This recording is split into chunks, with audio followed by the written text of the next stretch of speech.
Alors, on est au 19e siècle. L'Europe est en pleine ébullition industrielle et elle commence à regarder vers l'Afrique. Et ce n'est pas un simple coup d'œil, non, c'est vraiment le tout début d'un processus qui va complètement remodier le continent. Aujourd'hui, on va décortiquer ça. Comment les explorations scientifiques et les missions religieuses ont, main dans la main, préparé le terrain pour la future conquête coloniale. Allez, on rentre direct dans le vif du sujet. La question qui nous intéresse, elle est là. Comment est-ce qu'on passe d'un continent qui, pour les Européens, est en grande partie une énigme, à un territoire qui est prêt à être conquis, découpé et partagé? C'est tout ce cheminement qu'on va examiner étape par étape. Ok, mais avant même de parler de ce qui se passe en Afrique, il faut qu'on fasse un petit détour par l'Europe. Parce que c'est là que tout commence. Au 19e siècle, il y a une nouvelle dynamique qui se met en place. Une espèce de soif d'expansion, à la fois économique et politique, qui va bientôt déferler sur le reste du monde. Et là, il y a un mot qui est absolument essentiel à comprendre, l'impérialisme. Ce n'est pas juste un concept théorique, c'est une doctrine très concrète, une volonté politique, économique, de dominer, de s'étendre et, s'il le faut, de conquérir. C'est un peu le logiciel de l'Europe à cette époque. Bon, mais qu'est-ce qui alimente cette machine? Quel est le carburant de cet impérialisme? Eh bien, c'est la révolution industrielle. Les usines en Europe tournent à plein régime. Elles produisent bien plus que ce que leurs propres marchés peuvent acheter. Du coup, il y a une urgence, trouver de nouveaux débouchés pour toutes ces marchandises. Et c'est là, bien sûr, que l'Afrique entre en scène.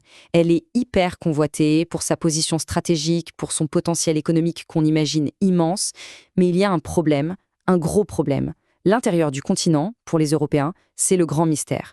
Une terra incognita, une carte blanche qu'il faut absolument déchiffrer avant de pouvoir espérer l'exploiter. On passe donc à la première étape, la reconnaissance.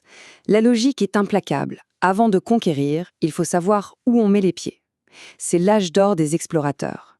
Ces aventuriers, qu'ils soient scientifiques, militaires, ils vont se lancer à la découverte du continent avec un mélange de curiosité, d'ambition et, il faut le dire, un courage souvent assez incroyable. Et quand on regarde la chronologie, c'est assez fou. En l'espace de quelques décennies à peine, tout s'enchaîne. Les grands mystères géographiques tombent les uns après les autres. Le Sahara est traversé, on découvre enfin le tracé complet du fleuve Niger grâce à Lander, le légendaire David Livingstone remonte le Zambèze. Chaque expédition, c'est une mine d'informations cruciales qui remonte en Europe. Et ce n'est pas tout. Pendant ce temps-là, il y a un autre mystère, mais alors un mystère vieux comme le monde, qui est enfin résolu, les sources du Nil. Elles sont découvertes par des explorateurs britanniques. C'est une victoire scientifique et symbolique absolument énorme, qui ne fait que renforcer l'intérêt et la présence des Européens dans la région des Grands Lacs. Mais attention, c'est là que les choses commencent à changer. L'exploration n'est plus seulement une quête de savoir, elle devient une compétition. Sur le fleuve Congo, par exemple, c'est une véritable course. On a Savorion de Brazza pour la France et Henry Morton Stanley pour le roi des Belges. Eux, ils ne font pas que dessiner des cartes, ils plantent des drapeaux. L'exploration devient un acte de prise de possession avant l'heure. Donc, pour résumer, à la fin de cette période, le bilan est clair. L'Europe a maintenant tout ce qu'il lui faut. Elle a des cartes précises, elle a une idée des ressources disponibles, et elle a même des infos sur les forces et les faiblesses des sociétés africaines. Bref, la phase de reconnaissance est terminée. Ok, donc on a les explorateurs d'un côté. Mais en même temps, il se passe autre chose. Une autre grande entreprise, plus idéologique cette fois, celle des missions religieuses. C'est le deuxième pilier de cette préparation à la conquête. Pour bien comprendre ce qui se joue, il faut vraiment se mettre dans la tête des Européens de l'époque. Il y avait cette conviction, profondément ancrée, que leur civilisation et donc leur religion étaient supérieures. Pour beaucoup, c'était une croyance sincère. Ils pensaient avoir le devoir de répandre cette lumière. Du coup, l'action des missionnaires avait plusieurs facettes. Bien sûr, il y avait l'évangélisation, la conversion, c'était le but premier. Mais ça n'était pas tout, loin de là.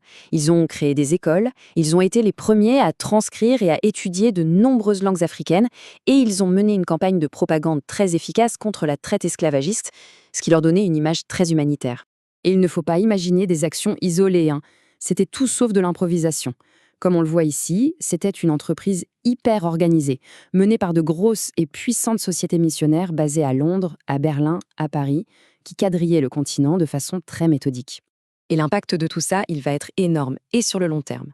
Prenons l'exemple du Sénégal. Les écoles créées par les missionnaires vont former une toute nouvelle élite. Et c'est assez ironique quand on y pense, parce que des figures comme Senghor ou Blaise Diagne, qui deviendront plus tard des acteurs majeurs de l'émancipation, sont passés par ces mêmes écoles. Bon, maintenant qu'on a vu ces deux grands mouvements, l'exploration d'un côté, l'évangélisation de l'autre, il est temps de rassembler les pièces du puzzle. On va voir comment tout ça s'articule. Parce que la conquête, elle n'arrive pas de nulle part. Elle est l'aboutissement presque logique de tout ce qui a précédé. Cette séquence, elle est parfaite pour comprendre la mécanique. On voit très bien la complémentarité. Étape 1, les explorateurs s'occupent du matériel, du terrain. Ils font les cartes, ils repèrent les richesses. Étape 2, en parallèle, les missionnaires s'occupent de l'immatériel, des esprits. Ils préparent les populations à la culture européenne. Une fois que ce double travail est fait, eh bien, la voie est libre pour l'étape 3, la conquête militaire et politique. Franchement, cette phrase résume tout à la perfection. Les explorateurs ont préparé le terrain, les missionnaires ont préparé les peuples. C'est la synthèse impeccable de deux actions qui étaient peut-être distinctes au départ, mais dont les conséquences ont été parfaitement complémentaires. Et on termine sur une question qui est, au fond, le cœur du débat. Ces explorateurs, ces missionnaires, étaient-ils des agents conscients d'un projet impérial, une sorte d'avant-garde envoyée pour préparer la colonisation ? Ou bien étaient-ils simplement guidés par une vraie soif de connaissances scientifiques et une foi religieuse sincère, sans forcément calculer que leurs actions paveraient la voie à la conquête ? La question, évidemment, reste ouverte.